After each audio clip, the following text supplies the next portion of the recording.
बच्चों, अगर आप नीट 24 की तैयारी कर रहे हैं ना, तो इस वीडियो को आप लोग एंड तक जरूर से देखिएगा, बिकॉज इसके अंदर नीट एग्जामिनेशन में पूछे जाने वाले सारे न्यूमेरिकल्स को हम कवर करने वाले हैं चैप्टर वाइज। और सारे न्यूमेरिकल के जो फॉर्मूलाज हैं वो मैं आपको इस वीडियो में देने वाला हूं। और जो ये शीट आज मैं आपको प्रोवाइड करूंगा और वो कहां पर मिलेगा, इन सभी के बारे में भी जानकारी आप लोगों को इस वीडियो में दी जाएगी जी। ये वीडियो थोड़ी सी लेंदी होगी, इसके लिए आप इसको 1.5x स्पीड पर लगा लो, सो दैट कि आपका समय बिल्कुल भी वेस्ट ना हो, शॉर्ट टाइम में आपको ज्यादा इनपुट मिल पाए जी, आउटपुट। आगे बढ़ते हैं, हम लोग किस किस चैप्टर के यहाँ पे न्यूमेरिकल क्वेश्चंस और फॉर्मूलाज के बारे में बात करने वाले हैं बच्चों। तो हम लोग पहले बात करेंगे cell cycle and cell division, उसके बाद हम बात करेंगे रेस्पिरेशन इन प्लांट्स, फिर हम बात करेंगे फोटोसिंथेसिस इन हायर प्लांट्स, फिर बॉडी फ्लूइड्स एंड सर्कुलेशन से आपका एक क्वेश्चन बना हुआ है जी। और उसके बाद हम बात करेंगे इवोल्यूशन, उसके बाद हम बात करेंगे मॉलिक्यूलर बेसिस ऑफ इनहेरिटेंस, और लास्ट में हम बात करेंगे principle of inheritance and variation के बारे में। ठीक है, तो इस वीडियो को आप लोग एंड तक जरूर से देखना, सो दैट कि आपको कंसेप्ट क्लैरिटी समझ में आएगा। मैं डिटेल में, अगर कोई बच्चा पहली बार भी अगर न्यूमेरिकल सॉल्व कर रहा है ना, तो ये उसको वीडियोस आराम से समझ में आ जाएगा। ठीक है, आइए सबसे पहले अगर हम बात करेंगे हमारे फर्स्ट चैप्टर से cell cycle and cell division, इनसे तुम्हारे पास 4 अलग अलग प्रकार के क्वेश्चंस बनता है जी। टाइप 1 क्वेश्चन कैसा है, देखो हम सभी को पता है कि अलग अलग फेजेस होते हैं, G1, S और G2 फेज और आपका M फेज। अब हम सभी लोग जानते हैं कि S फेज में क्या होता है, आपके पास डीएनए का रेप्लिकेशन होता है। जब डीएनए का रेप्लिकेशन होता है बच्चों, तो जो क्रोमोसोम नंबर रहता है, क्या वो कांस्टेंट रहता है क्या? यस सर, क्रोमोसोम नंबर आपका हरदम कांस्टेंट रहेगा, लेकिन डीएनए का अमाउंट जो है ना आपका, वो हरदम डबल हो जाता है जी। अब नीट में देखिए इसको लेकर एक कैसा सवाल पूछा गया था, देखिए सवाल कह रहा है कि if the DNA content of the onion tip cell is a 2 cell 2C। ठीक है, ये डीएनए कंटेंट हमें दिया हुआ है कितना जी आपको? ओके, 2C दिया हुआ है। Eight the end of the M phase what would be the DNA content eight the end of the S phase. अब देखिए, तो डीएनए कंटेंट क्या हो जाएगा मेरे प्यारे बालकों? डीएनए कंटेंट, अभी मैंने आपको ऊपर क्या बताया कि डीएनए कंटेंट आपका डबल कर जाएगा। अगर क्रोमोसोम नंबर अगर पूछा होता तो वो आपका कांस्टेंट होता जी। तो यहां पे इसका आंसर बन जाएगा आपका 4C, बिकॉज जो डीएनए कंटेंट है वो आपका डबल कर जाता है जी। ये हो गया पहले टाइप का सवाल। दूसरे टाइप के क्वेश्चंस कैसे आते हैं, देखिए एक ऐसा सवाल आता है कि to make the x number of cell, इतना नंबर ऑफ अगर मुझे सेल बनाना है तो मुझे कितने नंबर्स ऑफ माइटोटिक डिविजन्स करने होंगे। सवाल ऐसा पेपर में आता है और बहुत सारे बच्चे ना कंफ्यूज होकर इस क्वेश्चन के आंसर गलत कर देते हैं। बिल्कुल एकदम सिंपल क्वेश्चन है। सवाल क्या कह रहा है कि अगर एक्स नंबर ऑफ सेल बनाना है तो कितना माइटोटिक डिवीजन लगेगा। फॉर्मूला याद रखना x-1। ठीक है, अब देखो यहां पे ना क्वेश्चन मैंने यहां पे दिया हुआ है जी। देखिए सवाल ये पूछा है कि हाउ मेनी डिविजन्स, कितने डिविजन्स आपको लगेंगे 128 सेल्स बनाने के लिए। 128 सेल्स बनाने के लिए कितने आपको डिविजन्स लगेंगे जी। अब यहां पे x का मतलब क्या है जी? Number of sales. और आपको पूछा कि कितने डिविजन्स लगेंगे, तो 128 माइनस 1 मैं कर दूंगा। यहां पे x का मतलब क्या है जी? Number of sales. मैं यहां पे लिखवा देता हूं नंबर ऑफ सेल्स। तो कितना हो जाएगा? अगर आप देखोगे तो 128 माइनस 1 इज इक्वल टू 127, तो ऑप्शन नंबर बी करेक्ट हो जाएगा। अब आपको ध्यान ये देना है कि सवाल में पूछा क्या है, कि नंबर ऑफ माइटोटिक डिवीजन पूछा है या माइटोटिक जनरेशन पूछा है। दो अलग अलग प्रकार के क्वेश्चंस बनते हैं। यहां पे ये बोला है कि मेरे पास अगर 128 सेल्स हैं तो कितने माइटोटिक डिविजन्स लगेंगे, तो हमने फॉर्मूला लगा दिया x-1 का। अब इसी में जो टाइप 3 नंबर का जो क्वेश्चन ऐसा बनता है क्या, कि अगर x नंबर ऑफ सेल अगर मुझे दिया है और मुझे सवाल ये पूछ रहा है कि कितने माइटोटिक जनरेशंस लगेंगे, तब उस समय आपको कंसेप्ट में थोड़ा सा चेंजेस लाना पड़ेगा, फॉर्मूला आपका बदल जाएगा। ध्यान देना, माइटोटिक डिवीजन पूछा है या आपको माइटोटिक जनरेशन पूछा हुआ है। अगर माइटोटिक जनरेशन पूछा है तो फॉर्मूला हो जाएगा 2 टू द पावर n। अब देखो ये भी तुम्हारा पीवाईक्यूज क्वेश्चन है। सवाल ये पूछा है कि how many times a cell will have to divide mitotically to form the 128 cells, कितने जनरेशन उसको डिवाइड करना पड़ेगा 128 सेल्स बनाने के लिए। अगर मैं ये फॉर्मूला लगाता हूं 2 टू द पावर n का, मतलब 128 is equal to 2 to the power n, मेरा आंसर क्या आ जाएगा? यहां पे n का अपने को नंबर पूछा हुआ है कि कितना जनरेशन आपको लगने वाला है, तो आपका नंबर आंसर आ जाएगा 7। ठीक है, सवाल सभी को समझ में आ रहा है? अगर आपसे कोई पूछेगा कि नंबर ऑफ माइटोटिक डिविजन्स निकालने के लिए, तो आप लोग x-1 का फॉर्मूला लगाओगे।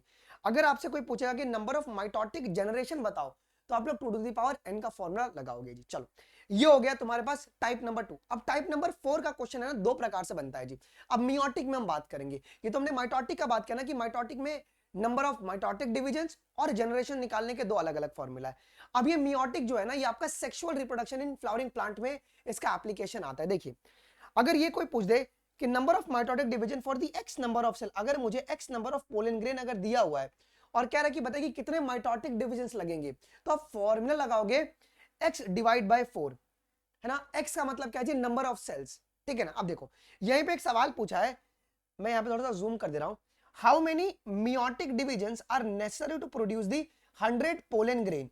अब एक्स का वैल्यू मुझे यहाँ पे 100 दे दिया है इन्होंने, है ना। ये मेरे पास एक्स का वैल्यू इन्होंने 100 दे दिया है और कह रहा है कि कितने मियोटिक डिवीजन लगेंगे। तो मैं कुछ नहीं करूंगा सर, मैं यहाँ पर x बटा 4 मतलब 100 बटा 4 करवा दूंगा, कितना आ जाएगा 25 आ जाएगा जी।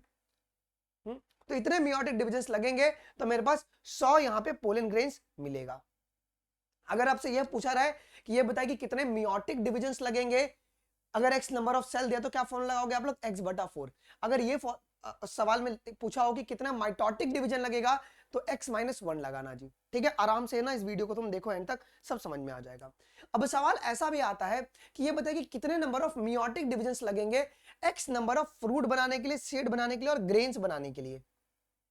ये प्रीवियस ईयर पेपर में क्वेश्चंस बहुत पूछे गए हैं कि ये बताइए कि कितने मियोटिक डिविजन्स लगेंगे x नंबर ऑफ, कितने मियोटिक डिविजन्स लगेंगे x number of fruits, seed और ग्रेन बनाने के लिए। अब यहां पे तुम फॉर्मूला क्या लगाओगे जी, x प्लस, ऐसा कुछ फॉर्मूला देता है x प्लस x अपॉन 4। अब यहां पे x का मतलब क्या होगा जी, मतलब नंबर ऑफ सेल्स, ठीक है। अब देखो आप लोग जब तक एग्जांपल नहीं देखोगे तो आप लोग को समझ में नहीं आएगा जी। यहां पे सवाल ये बोला गया है कि इन द गुआवा फ्रूट, ठीक है, देयर इज अ 300 सीड्स। कितने सीड्स है हमारे पास, 300 सीड्स है। How many meiotic divisions must have been involved in the development of 300 seeds. 300 set बनाने के लिए कितने मियोटिक डिविजन्स लगे होंगे। तो कॉमन सा फॉर्मूला याद रखोगे क्या सभी लोग, okay, x plus x divide by 4। अब मैं x की जगह पे 300 लगा दूं प्लस 300 डिवाइड बाय 4, अगर मैं इसको डिवाइड करूंगा तो कितना आएगा, 75 आ जाएगा। 300 को अगर मैं 4 से डिवाइड करूंगा तो अब कुछ नहीं, 300 प्लस 75 कर दो, तुम्हारे पास 375 इसका आंसर आ जाएगा जी। आ गया इसका आंसर, तो answer would be the C, would be the correct option. Simple है, कितना सिंपल सोबर क्वेश्चन है। चलो ये हो गया तुम्हारे पास सेल साइकिल के सारे क्वेश्चंस आपके ऐसे बन जाएंगे जी। यही 4-5 टाइप के क्वेश्चंस आपके आते हैं। एक तो तुम्हारे पास वो क्रोमोसोम नंबर, डीएनए कंटेंट वाला और मियोटिक माइटोटिक वाला आपको काउंट करने का, ठीक है। इसको तुम पेपर में लिख लो और बार बार तुम 1-2 हफ्ते अगर रिवाइज करोगे ना, तुमको ये समझ में आ जाएगा जी, ठीक है। अभी आगे मैं और भी न्यूमेरिकल करवा दूंगा इसके ऊपर। अब रेस्पिरेशन इन प्लांट्स में देखो आप लोगों को एक कंसेप्ट याद रखना है, ये बस इसका तुम स्क्रीनशॉट पहले ले लो। ये कंसेप्ट याद रखना कि ग्लाइकोलिसिस में नेट गेन ऑफ एटीपी कितना होता है जी, 2 एटीपी होता है पर ग्लूकोज मॉलिक्यूल। एक ग्लूकोज को जब ग्लाइकोलिसिस में जाएगा तो 2 ही एटीपी तुमको निकलेगा जी। और नेट गेन ऑफ एनएडीएच कितना होगा जी, 2 एनएडीएच होगा।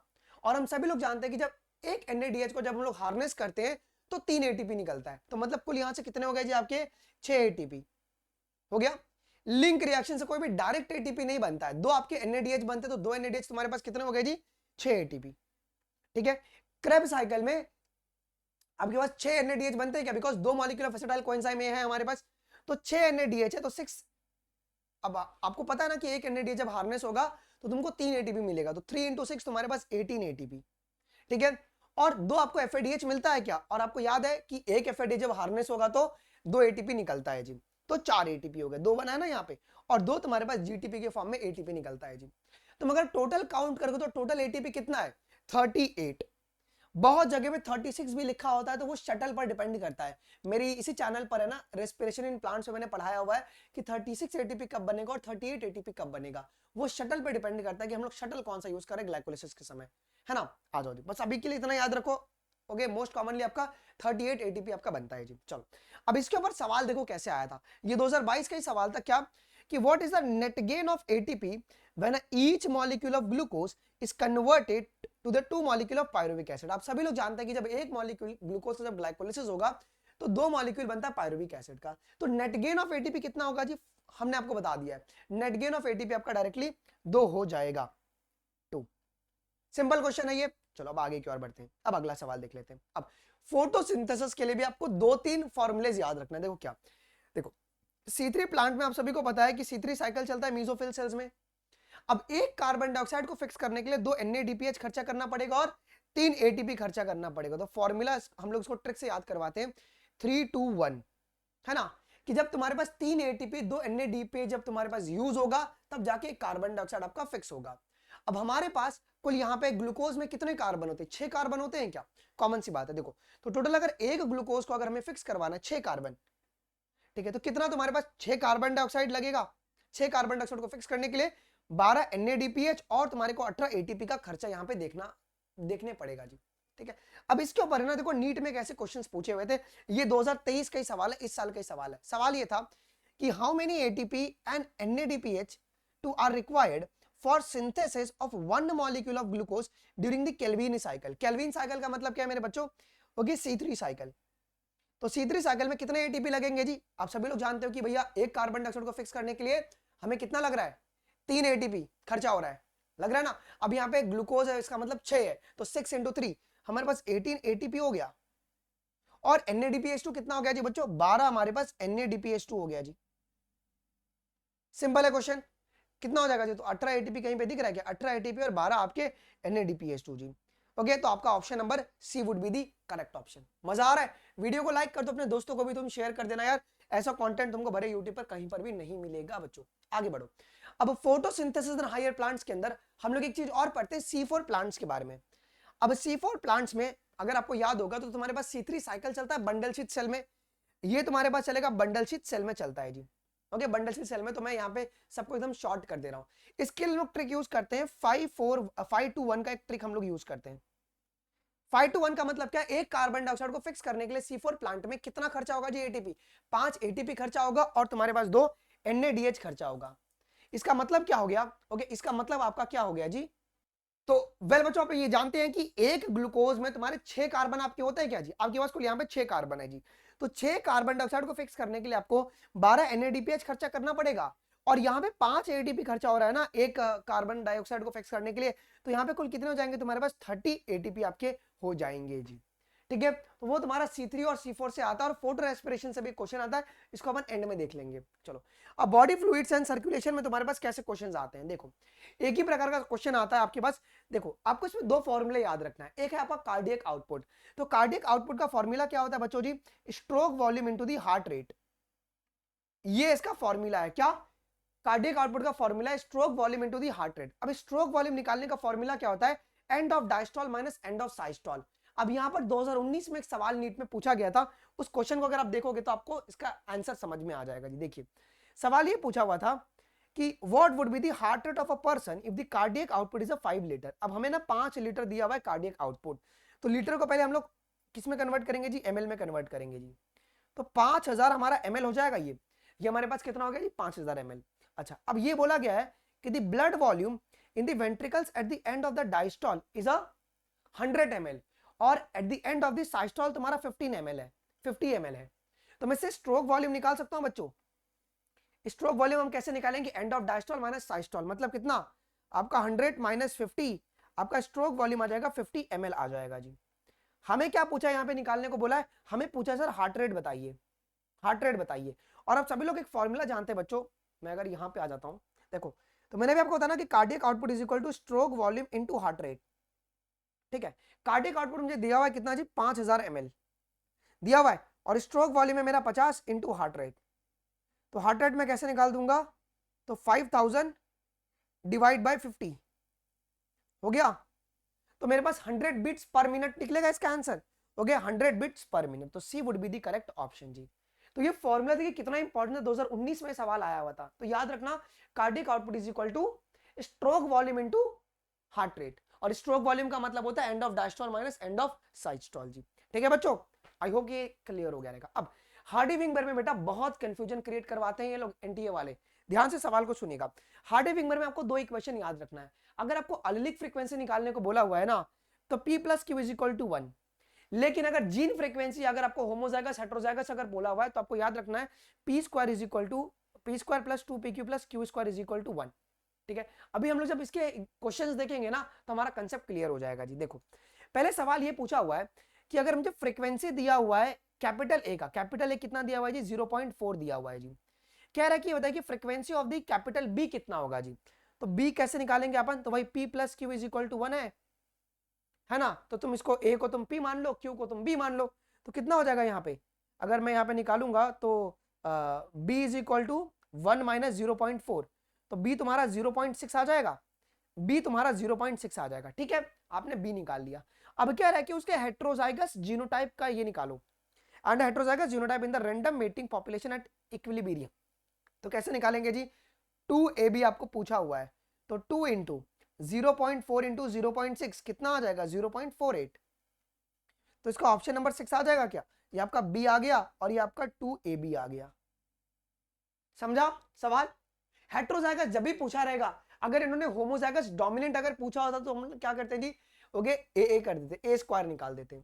अगर होमोजाइगस रिसेसिव पूछा होता तो हम लोग बी का स्क्वायर निकाल दिए होते। ठीक है, अभी और भी इसके ऊपर क्वेश्चन है तो तुमको समझ में आएगा। देखो अभी की सवाल आपको पूछा हुआ है क्या, कि a gene locus is a two allele, हमारे पास एक कैपिटल ए स्मॉल ए है, if the frequency of the dominant allele capital A 0.4, हमें कैपिटल ए कितना दिया हुआ है जी बच्चों 0.4 दिया हुआ है जी। ठीक है, ये कह रहा है कि ये बताइए कि होमोजाइगस डोमिनेंट का फ्रीक्वेंसी क्या होगा, कुछ नहीं सर, इस ए का स्क्वायर निकाल दो ना तुम, ये ए कर दो, कितना आ जाएगा आपका 0.16 आ जाएगा, 0.16 आपका आ जाएगा। फिर सवाल में क्या पूछा है कि ये बताइए होमोजाइगस रेसेसिव कितने होंगे, तो इसके लिए हमको स्मॉल ए निकालना पड़ेगा, तो स्मॉल ए कितना होगा जी 1 माइनस 0.4 0.6। ठीक है, अब हम लोग निकालते हैं जी स्मॉल ए का स्क्वायर, स्मॉल ए कितना हो जाएगा, तो 0.64 हो जाएगा, हो गया। अब फिर पूछा कि ये बताइए हाँ, फिर आपको हेट्रोजाइगस भी निकालना है, यहाँ पे हेट्रोजाइगस भी निकालना है। अब हेट्रोजाइगस कैसे निकालेंगे जी, तो 2 कैपिटल ए स्मॉल ए, तो 2 इंटू ओके 0.4 इंटू 0.6 कितना हो जाएगा 0.48 हो जाएगा। देखो यार कहीं पे आंसर दिख रहा है क्या, कैपिटल ए तुम्हारे पास 0.16 हो जाएगा यहाँ पे, और कैपिटल ए स्मॉल ए तुम्हारा 0.48 और ये आपका 0.36 जी, है ना। यहाँ पे 36 कहीं पे दिख क्यों नहीं रहा यार, अच्छा स्मॉल ए का तुम्हारे पास 64 नहीं आएगा, माय बैड बच्चों, मैंने जल्दबाजी में ना, ओके 0.36 हो जाएगा जी। ठीक है, आई होप कि तुम लोगों को क्लियर हो गया रहेगा, बिकॉज 6 का स्क्वायर क्या होता है 36 होता है, तो 0.36। चलो यहां तक क्लियर है कंसेप्ट। अगर तुमको नॉर्मली अगर डोमिनेंट या रेसेसिव अलील दिया होगा तुम p प्लस क्यू यूज कर लेना, होमोजाइगस हेट्रोजाइगस अगर मेंशन किया होगा तो मैं p square plus Q square वाला तुमको फॉर्मूला यूज करना पड़ेगा। देखो एक और एक सवाल है मुन्ना, क्या कि in the Hardy-finger equation the frequency of the heterozygous individual is represented by. अब देखो हेट्रोजाइगस को अपन कैसे रिप्रेजेंट करेंगे जी, तो 2pq से अपन रिप्रेजेंट करते हैं जी। अच्छा एक और एक सवाल जो कि नीट 2014 में पूछा हुआ था, आइए सवाल करते हैं। सवाल ये पूछा है, एक पॉपुलेशन है तुम्हारे पास 1000 इंडिविजुअल्स का, उसमें से कैपिटल है होमोजाइगस डोमिनेंट है तुम्हारे 360, ठीक है, और हेट्रोजाइगस डोमिनेंट है 480, ठीक है, और तुम्हारे पास स्मॉल ए कितने है जी 160 दिया हुआ है। कह रहे हैं इस डेटा के हिसाब से ये बताइए कि फ्रीक्वेंसी जो आपका कैपिटल ए का कितना होगा जी, कैपिटल ए की फ्रीक्वेंसी कितनी होगी इस 1000 पॉपुलेशन में। तो पहले तुम इसको तुम निकालो, कैसे करोगे जी, ए को प्लस कर देना है, ये तुम्हारे पास 360 है, अब इसमें से मुन्ना इसका 50% कितना हो जाएगा जी, 480 को अगर मैं 2 से डिवाइड करूंगा जी, तो 2 2 जा 2 4 जा, तुम 360 प्लस 240 कर लो, कितना आ जाएगा इसका आंसर, लगभग 600 आ जाएगा, 600 आ जाएगा। अब यहाँ पे 1000 लोग की पॉपुलेशन है, तो 1000 इंटू तुम डिवाइड बाय 600 कर दो, कितना आ जाएगा यहाँ पे, काटो फटाफट पट 0.6, तो यहाँ पे जो फ्रीक्वेंसी आ गई वो कितना आ गई जी 0.6 आपकी आ गई जी। अब ये कैसे मैंने निकाला सर, ये क्योंकि आपको यहाँ पे कैपिटल ए का ही सिर्फ पूछा हुआ है ना, कैपिटल ए का ही आपको सिर्फ निकालने का था, यहाँ पे सिंपल सी क्वेश्चन थी ये, आ जाओ जी। अच्छा अब मॉलिक्यूलर बेस ऑफ इनर्टेंस से कैसे क्वेश्चंस बनते हैं, देखो एक तो आपका एक नॉर्मल क्वेश्चन आता है कि अब चार्गोफ आपने पढ़ा होगा तो आपको याद होगा, तो ए प्लस ए तुम्हारे थायमिन से डबल बॉन्डेड रहेंगे और गुआनिन तुम्हारा ट्रिपल बॉन्डेड रहेगा साइटोसिन से।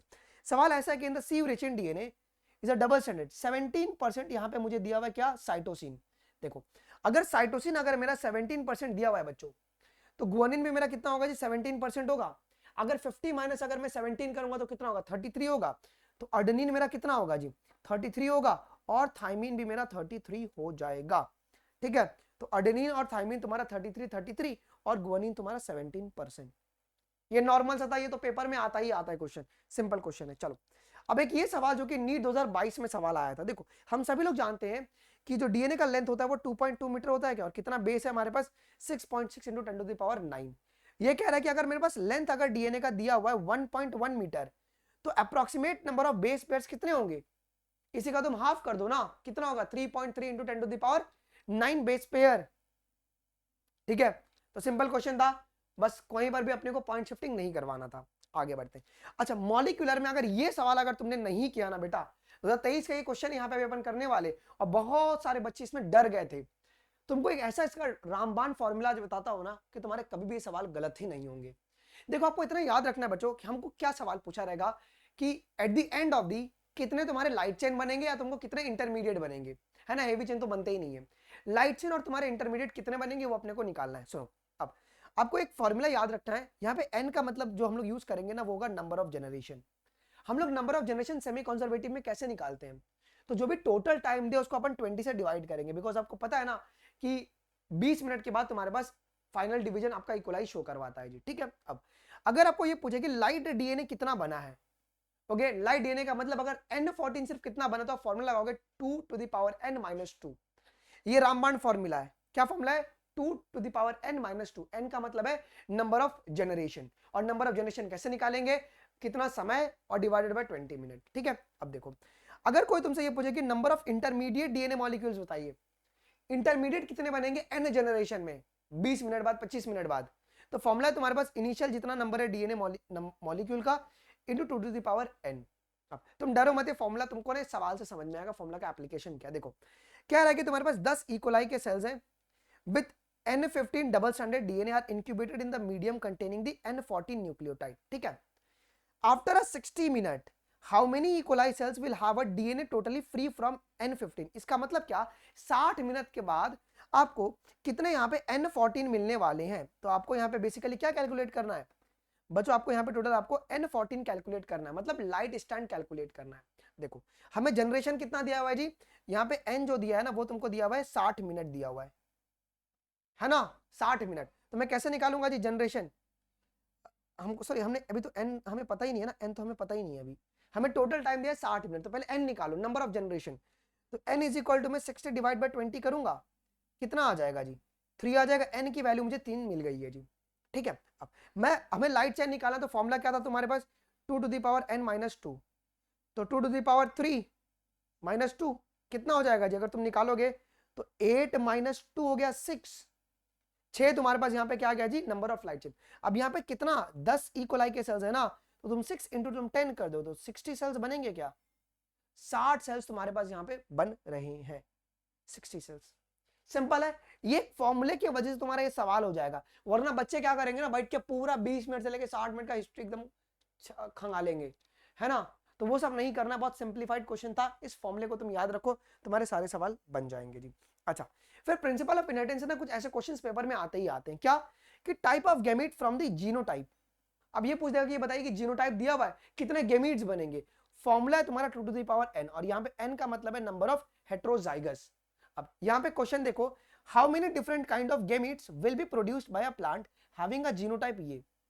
अब हमें यहाँ पे क्या लेना है मुन्ना, हेट्रोजाइगस को लेना है जी, है ना। अब यहाँ पे हेट्रोजाइगस कितना है जी, तो यहाँ पे n का वैल्यू 1 है, तो फॉर्मूला अगर मैं लगाऊं 2 to the power 1 तो मेरे को 2 ही मिलेंगे यहाँ पे, तो 2 would be the greater option. Simple question है। आ जाओ जी अगला, अगर कोई मुझसे ये पूछे कि ये बताइए कि number of genotype formed in multiple alleles, multiple alleles में कितने जीनोटाइप्स बनेंगे, तो उसका फॉर्मूला बहुत ही सिंपल है, क्या है, ओके, n+1 डिवाइडेड बाय 2। क्या है, n+1 डिवाइडेड बाय 2। अब ये क्वेश्चन पेपर में पूछा गया है, और यहाँ पे n का मतलब है नंबर ऑफ अलील्स। हमें क्या निकालने को बोलेगा यहाँ पे कि बताइए कि नंबर ऑफ जीनोटाइप कितना बनेगा अगर ये अलील्स दिया हुआ है। देखो यहाँ पे बोला है कि how many genotypes can be produced by the 2 alleles, capital A small A. तो यहाँ पे n का वैल्यू मुझे 2 दिया हुआ है, तो मैं फॉर्मूला यूज करता हूँ, देयरफॉर 2 + 1 डिवाइडेड बाय 2, तो कितना होगा 6 डिवाइडेड बाय 2, तुम्हारे पास 3 बनेंगे ना, तुम्हारे पास यहाँ पे 3 बन जाएगा, 3 would be the great option. आइए एक सवाल देखें। अच्छा, ये बहुत ही इंपॉर्टेंट है क्वेश्चन बना, अगले जो 2 क्वेश्चन है ना बहुत इंपॉर्टेंट है। आपको ये पूछे कि बताइए कि कितने प्रकार के फिनोटाइप्स आपके बनेंगे हाइब्रिड्स में। अगर आपको बोले कि बताइए कि पेंटा हाइब्रिड है, पेंटा हाइब्रिड में कितने फिनोटाइप्स बनेंगे, बच्चा बोलेगा है हमको तो भैया मास्टर ने मोनो हाइब्रिड हाइब्रिड ही पढ़ाया, उसके बाद तो बोला कि तुम पढ़ लेना। तो ऐसे सवाल कैसे सॉल्व किया जाए, तो फॉर्मूला तुमको लगाना है 2 to the power n का फॉर्मूला, क्या 2 to the power n। जैसे फॉर एग्जांपल ये समझो मोनो हाइब्रिड है, मोनो हाइब्रिड में अपन ने कितने हाइब्रिड्स लिए, एक ही ले रहे हैं क्या, तो 2 to the power अगर मैं 1 लगाऊंगा तो मेरे को कितना मिलेगा, 2 ही मिलेगा। आपको फिनोटाइप निकालना है ना, तो फिनोटाइप कितना आ रहा है यहाँ पे, 2 ही आ रहा है क्या, देखो मैंने आपको लाइव क्लास में पढ़ाया था जी, 3 to the power n, सिर्फ 2 ही प्रकार के फिनोटाइप्स आपको मिल रहे हैं। अब देखो अगर मैं यहाँ पे बोलूं कि डाई हाइब्रिड, तो डाई हाइब्रिड में अपन क्या निकालते हैं, 9331, 4 प्रकार के आपको यहाँ पे क्या मिलते हैं जी, फिनोटाइप मिलते हैं। अगर मैं यही फॉर्मूला अगर यहाँ पे लगा दूं 2 टू द पावर n, 2 कितने 4 हो जाएंगे। अगर कोई मुझे ट्राई हाइब्रिड का निकालने बोले 2 टू द पावर n 2 3 कितना हो जाएगा 8 मिलेंगे। अगर टेट्रा हाइब्रिड बोल दे कितने मिलेंगे 16 मिलेंगे। ठीक है, तो इस तरीके से फॉर्मूला लगा सकते हो। अगर तुमको टाइप्स ऑफ ये पूछे फिनोटाइप्स, ऐसे तुमको टाइप्स ऑफ जीनोटाइप भी पूछ सकते हैं ये लोग कि नंबर ऑफ, अगर मेरे पास ट्राई हाइब्रिड तो कितने जीनोटाइप्स बनेंगे, तो फॉर्मूला लगाना तुमको 3 टू द पावर n।